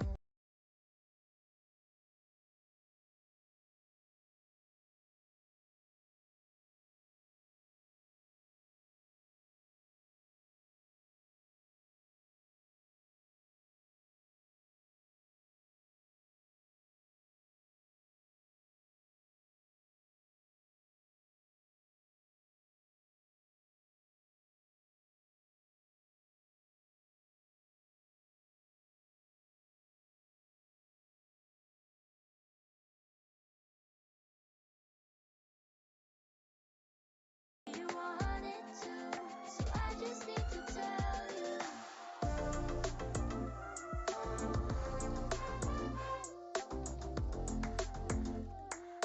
I just need to tell you.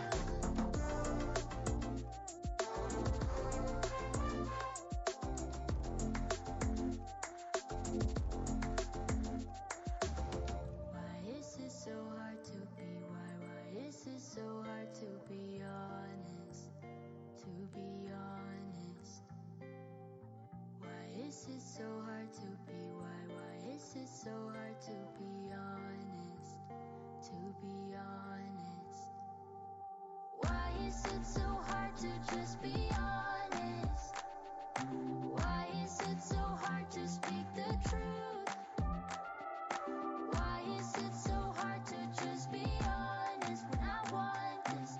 Maybe you want it too, so I just need to tell you.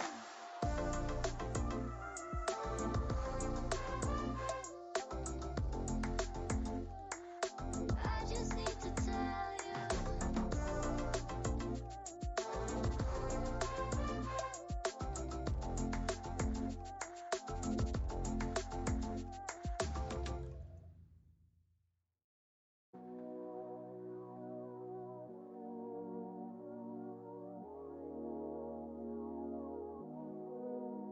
I know it's been a while, haven't talked since July. You've been on my mind, don't hang up. I know it's been some time since I called you mine. You've been on my mind, don't hang up. Maybe I'm a little bit jealous, haven't told my friends we ended it. Yeah, I know that it's wrong. Maybe it's a little bit selfish calling you up when I'm wasted, when I know that you moved on. Is she in your arms right now? Tell me, is she gonna stay the night? Tell me, is she in your arms right now? Is she in your arms tonight? Like I used to be.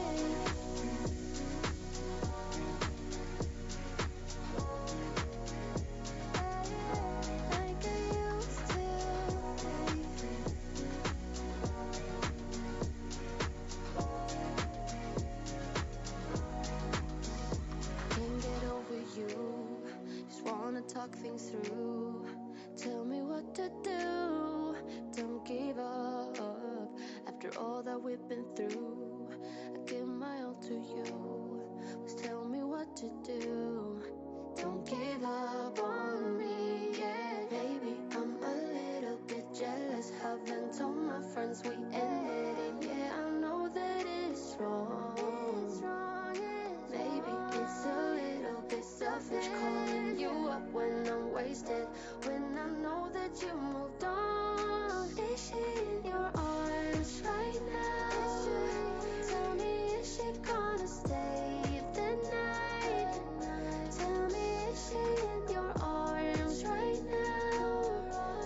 finish calling you up when I'm wasted, when I know that you moved on. Is she in your arms right now? Tell me, is she gonna stay the night? Tell me, is she in your arms right now? Is she in your arms tonight? Like I used to, like I used to be.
through all pictures on my phone.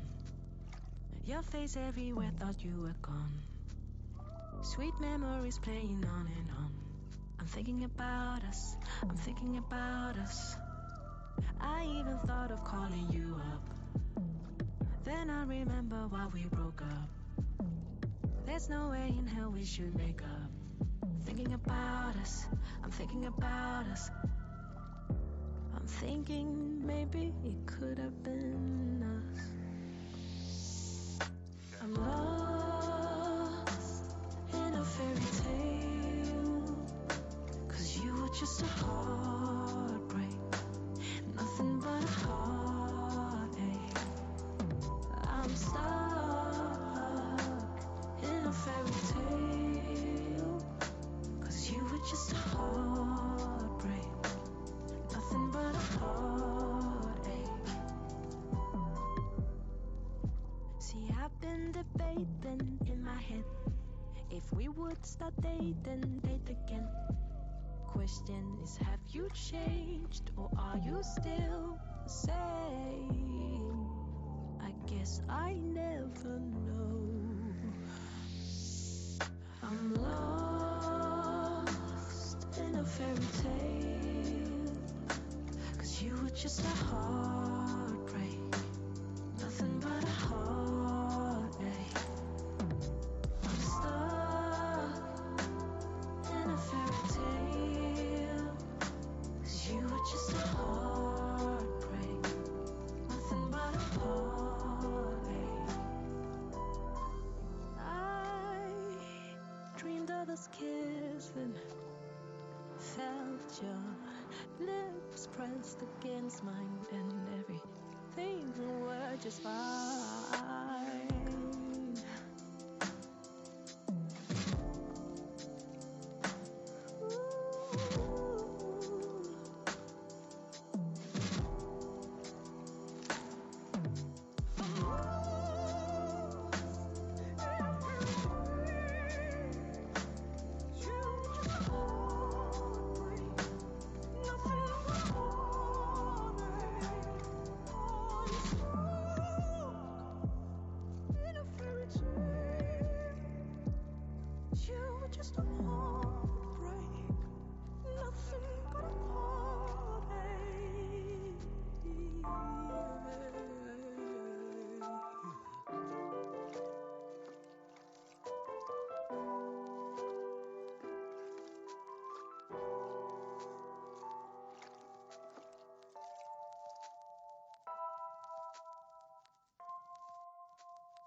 overpopulated.